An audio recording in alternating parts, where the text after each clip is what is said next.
Hello bachcho, let's read the question. Three particles, each of mass small m, are kept at the three vertices of an equilateral triangle of side length L. The resultant gravitational force acting on each particle is. So बच्चों given है हमें three particles, एक एक particle का mass है small m और इनको place किया गया है एक इक्विलैटरल ट्राइंगल के तीन कॉर्नर्स पर। तो हम मान लेते हैं इस तरह से ये तीन मासेस आ गए हमारे पास में, आइडेंटिकल मासेस हैं ये। अब बच्चों हमें किसी भी एक पार्टिकल पर रिजल्टेंट ग्रेविटेशनल फोर्स फाइंड करना है। तो साइड लेंथ गिवन है हमें इस क्वेश्चन में L, इस तरह से इक्विलैटरल ट्राइंगल है तो side length for three sides will be same.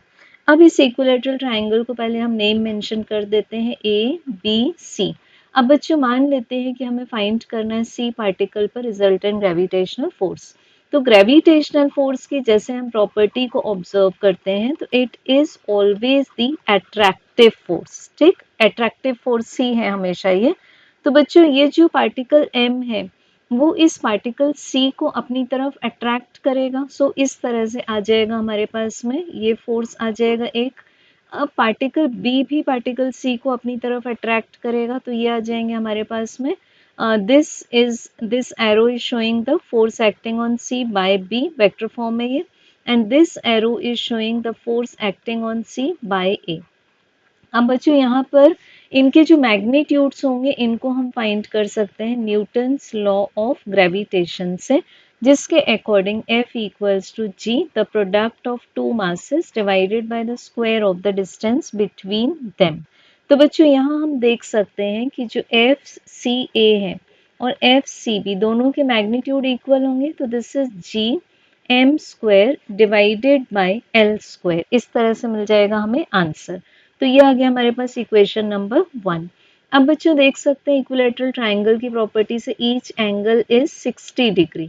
तो FCA एंड FCB एक दूसरे पर 60 डिग्री से इंक्लाइंड है। तो हमें जो रिजल्टेंट फोर्स मिलेगा FR, इसको हम लिख सकते हैं square root of FCA square plus FCB square plus 2FCA multiplied by FCB multiplied by cos 60 degree. अब बच्चों cos 60 डिग्री का आंसर आता है हमारे पास में हाफ।